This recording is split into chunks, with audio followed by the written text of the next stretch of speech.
Issues in golf could melt the casing off a ball. Like, has bad boy Dustin Johnson wised up? To play decent golf, should athletes lose the gut? And why can viewers at home influence tournament officials? Now they are burning issues.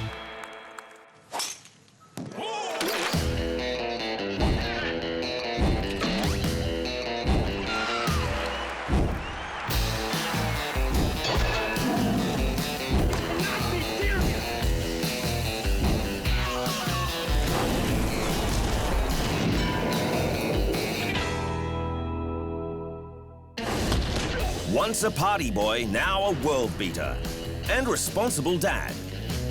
Has Dustin Johnson wised up?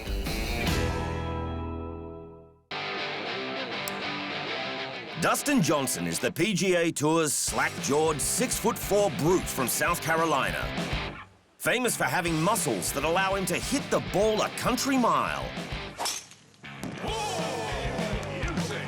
And a party streak that has, unfortunately, seen him hit the headlines for the wrong reasons over the years.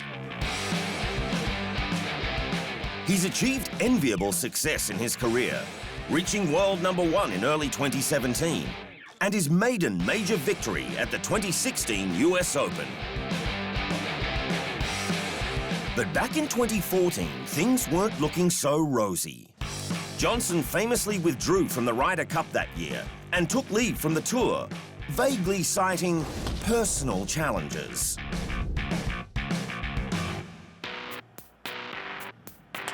Those personal challenges involved an alleged third positive drug test. Needing to consider his partner, Paulina Gretzky, daughter of the great hockey player Wayne, as well as his career, DJ went to ground to get his head right, although the particulars were a little hazy.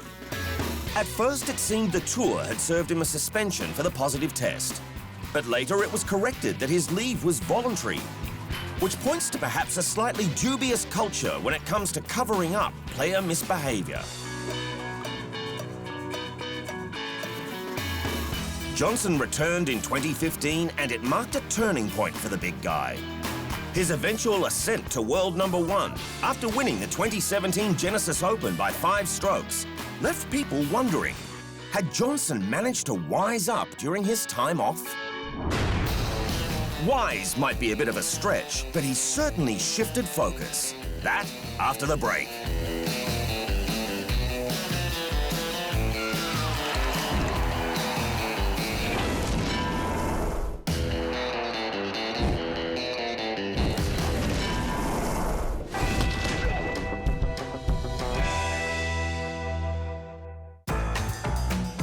Let's face it, Dustin Johnson isn't known for being the sharpest tool in the shed.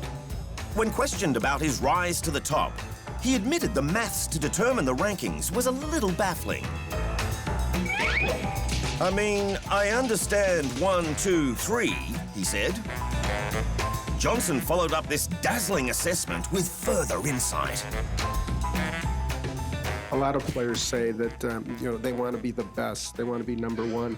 When did that start to become real for you? When did you really believe that maybe you were the best and could be the best? When I made it to #1. Thanks for that, Dustin. Funnily enough, he wasn't too proud to overlook the elephant in the room. A lot of players, yes, say that they want to be the best in the world. When did that become real to you, that you really believed that you could be the best? When Tiger stopped playing.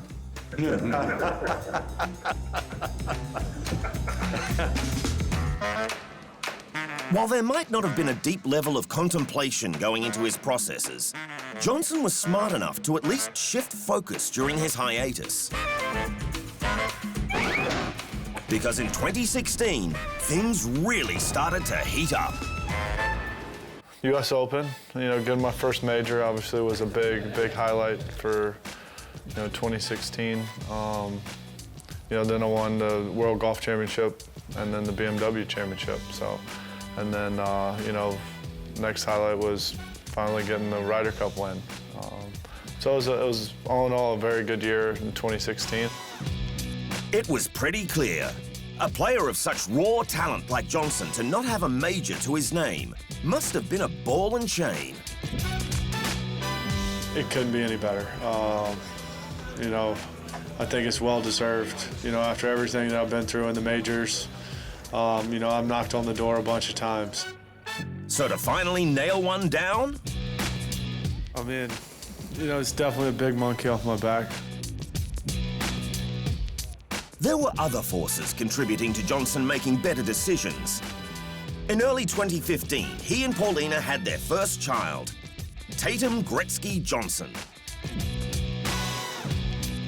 As happens with many a loose unit, becoming a father introduced Johnson to responsibility.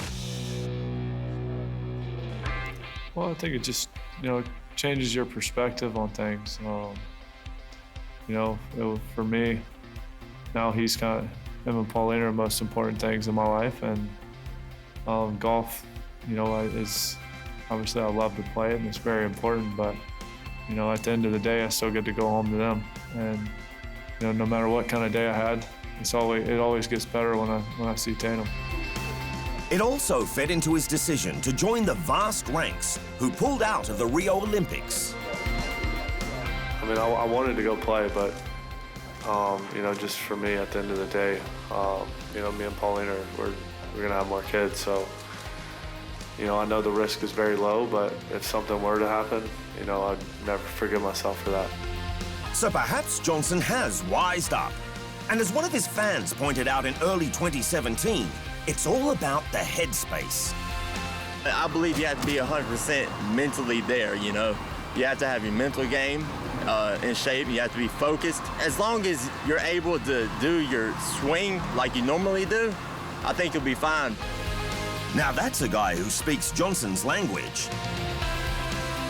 The fact Big DJ got his head right and found form by focusing on the things that really matter is worth a nod. Golf's rules are confusing enough, so we don't need fans at home making things worse. Viewers should not be officials. In 2017, golf's rules, so often ridiculed, once again went under the blowtorch. Why? Well, 2013 Masters winner Adam Scott said it best. Trying to take up a game that has a rule book that looks like a novel could be off-putting.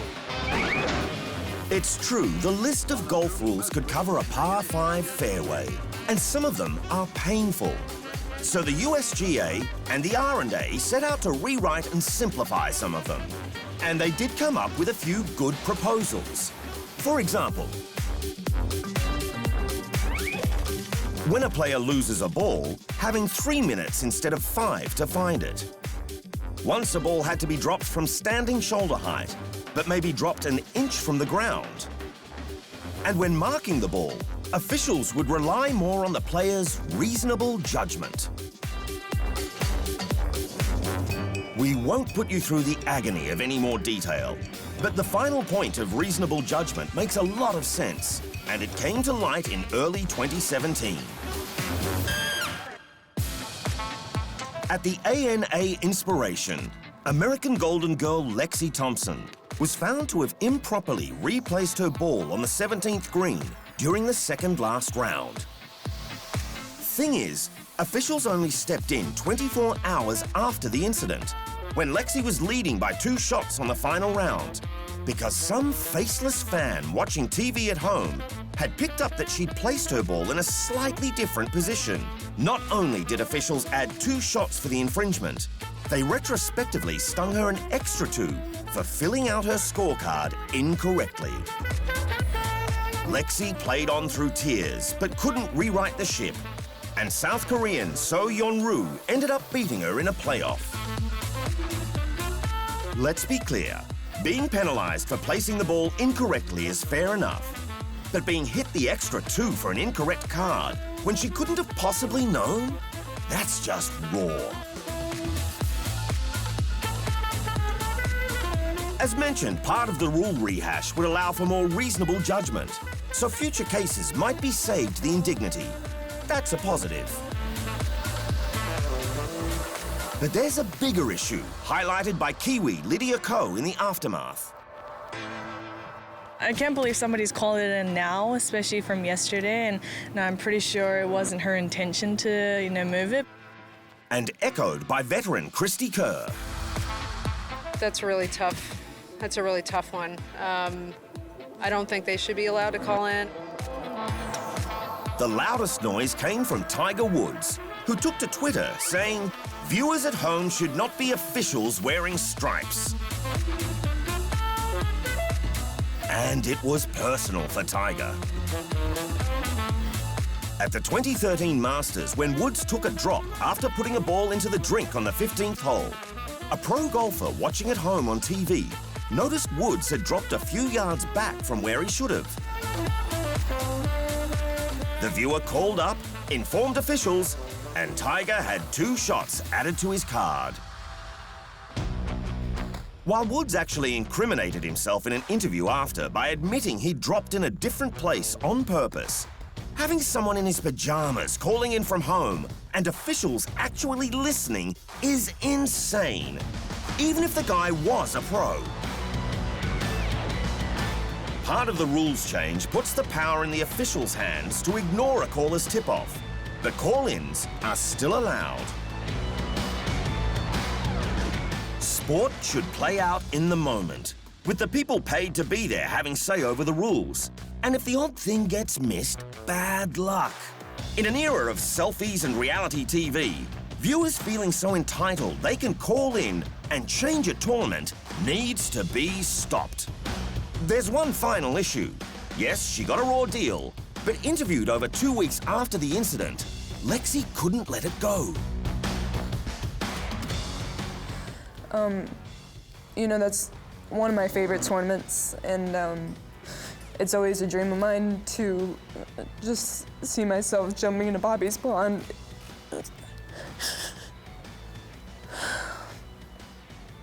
And I've worked my whole life to, have my name on major championship trophies, and especially that one.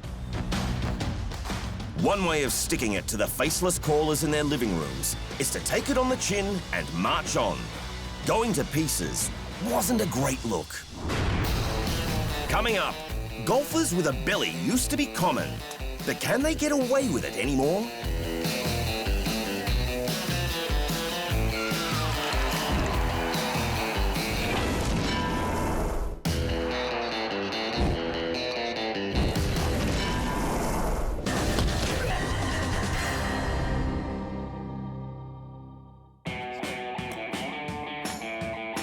When Northern Ireland's Rory McIlroy was warned of the potential dangers of going too hard in the gym, Rory answered his critics brilliantly with a captionless video on social media of him doing squats.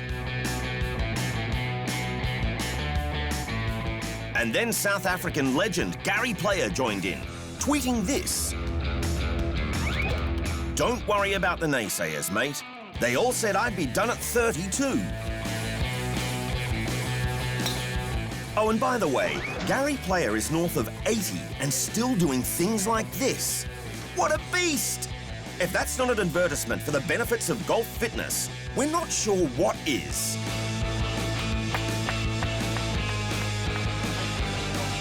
Player, one of the game's fabled Hall of Fame members, preached about the value of fitness in golf in his heyday, and he's proud of his contribution to this facet of the game and the changing mindset of players. Golfers were not really thought of as athletes a few decades ago, he said. We're not for a moment suggesting we want to rid the game of the charismatic cigar-chugging Spaniard, Miguel Angel Jimenez, or the exuberance of American trendsetter John Daly. But in an era which has seen the sport blossom due to Tiger Woods' focus on strength and fitness, a new light has been cast on the value of a healthy golfing existence. So is it true that if you want sustained golfing success, you have to ditch the gut? We'll have a squiz at some of the top names in the game. Dustin Johnson, Rory McIlroy, Jason Day. They're all ripped. Six-time major winner Sir Nick Faldo had this to say about Day. So he's worked on everything. He's worked on his body, incredibly strong, because they understand it's a different game now. They train, you know, they are doctors and they've mastered his degrees in bending rubber bands and making them, you know, they know how to build a golfer now physically. And then mentally, he's been talking now about mental strength. This flow-on effect is wonderful for their mental state. And everyone knows, at the top level, an edge above the shoulders counts for plenty. It does make you wonder, though, whether the talent of players like Patrick Reed, Mark Leishman, or J.B. Holmes, and certainly others for that matter, could become more consistent if they dropped a few belt buckles. But there are some who believe too much gym and the aggressive nature of the modern golf swing can have a detrimental effect on a player's longevity. Tiger Woods is the perfect example of this, having dealt with a number of significant injuries throughout his career. The most well-documented was at the 2008 US Open, when he played with a ruptured left ACL and a stress fracture of his left tibia. So yeah, his entire left leg was cooked. But the most detrimental have been the string of back injuries and surgeries that have plagued his return to the top of the game. In the midst of some of these injuries, Woods made a number of swing changes to take pressure off some of the troublesome areas in his body.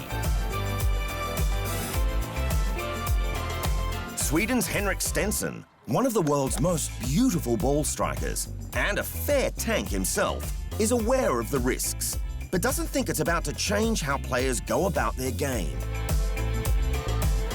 You see how hard both Jason and Rory goes after it. Not that I necessarily just pat it myself, but they really go after it. And of course, that's going to put a lot of pressure on knees and back and neck and so on. So yeah, you got to watch it. I mean, they're working hard on their fitness, as we know. Which brings us to another point. Golfers don't necessarily need to be unbelievable physical specimens. But to perform well for long periods of time with grueling practice, playing and travel schedules, their bodies need to be healthy and flexible enough to deal with that type of strain. The advice I would give to the next generation coming out is just making sure that you work hard from the beginning on your fitness. Of all the players who have strung together consistent wins in recent times, none you would consider to be unhealthy or overweight. All are fit, and for most, their bodies are their temples. It's the dawn of a new day, the ushering in of a new era. If you want to be primed to beat the best week in, week out, then get serious and get fit. Duffing a shot can ruin a round and make you want to throw your club in the drink. But golf doesn't have to be so stressful. Those of you who have tried your hand at the game of golf will know few sports can make your blood pressure go from resting to borderline heart attack in such a short space of time. Some golfers develop a complete brain block. They become so nervous about hitting the ball, they actually can't. American Kevin Na had it so badly. When he was younger, he'd often yell at himself, "Pull the trigger!" while paralyzed on the tee. But golf doesn't have to be so stressful. In fact, some nuts have invented alternative ways of playing the game to prove the point. How do you take the frustration out of getting a club to do what you want it to? Get rid of the club. Here, athletes are competing in the first major of 2017 on the FootGolf World Tour. While they do take it seriously, having an oversized hole surely makes things easier. It might sound counterintuitive, but another way to de-stress on the golf course is by playing the sped-up form of the game. In speed golf, the objective is to get around in as few shots as possible, but also to do it as quickly as possible. If you shoot a stinking shot, what better way to blow off steam than to run around a bit? These misfits are drawn together at the British Speed Golf Open Championship, which was won by Rob Hogan there. Rob shot 82 on a par 69 course in 36 minutes. To be sure his personal branding fits his peculiar passion, Rob grew that beard. But like his foot golf counterparts, while he's found a way of managing the red rage of hitting a duffed shot, he still takes it seriously. I mean, it's just about like getting out there and doing your best. So I'm pleased that I always try and do that. You know, it's just like I'm just delighted to win, but I'm just delighted that I just turn up and do my best. Like that's genuinely what I always try and do, and that's what I'm proud of. But if you really want to keep from getting hot under the collar, head north. Super Keen Internationals travelled to Lake Baikal in Russia in 2017 for a few rounds of ice golf. While traction underfoot is clearly unreliable, and getting your ball to slow down on slippery, rock-hard ice would be near impossible, at least you'd never have to worry about a water hazard. You know, it being frozen and all.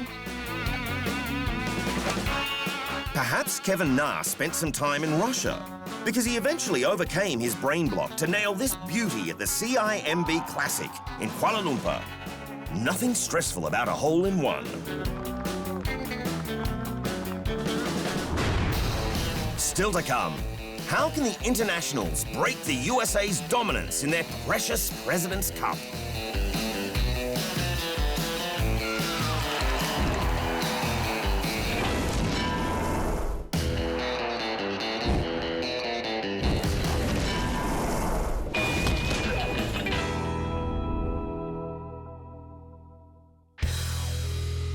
They are a formidable opponent, stacked with talent and an unrelenting hunger for victory. The United States President's Cup team has proven to be near impervious to any challenge throughout the competition's history. And perhaps it's because of this very mindset. We feel like we're starting ahead. We feel like the favorites. We're walking around with, cockiness in our step. Not a bad thought process to enter competition with, but it would be pretty easy to feel that way when you know you've monstered your opponent so often in the past. 9.5 wins in the first 11 events. See, the thing about the President's Cup is that it's never been a level playing field. On one side, 12 players from the strongest tour in the world, united under one nation's flag, playing with a common purpose. On the other, a mishmash of players from a jumble of countries anywhere in the world, provided they're not in Europe, thrown together under this flag. So when we look at the President's Cup, is team bonding an area the internationals can improve on to start closing the gap on the US? Well, given how sick they are of losing to the Americans, you'd think so. It'd be nice to win. I think everyone's kind of fed up with it, that we have been losing for a while now. Perhaps the internationals can take a lead from United States 2016 Ryder Cup captain Davis Love III and his efforts to arrest their form slump in the identical match play battle between the US and Europe, where the Americans had lost 8 of the previous 10 clashes. We're going to be more focused on talking to them all year long about taking ownership in the team, playing to win, being a little bit more relaxed and free like they play the rest of the year. And look what happened. They trounced the Europeans 17-11 at Hazeltine National. So for the internationals, who lack the Americans' depth of talent, a heightened focus on camaraderie might help them achieve greater President's Cup glory. That's why Australia's Adam Scott was keen to introduce more team bonding exercises to try to ease the tension and burden of potential cultural and language barriers. He noted in reference to 2015 that by the end of the tournament, they'd become best mates and wanted to play all over again. But unfortunately, we had already lost, he said. So with pre-tournament comedians and magicians on the agenda for the internationals, and maybe a few extra beers, they should be a shoo-in to commence their own era of dominance.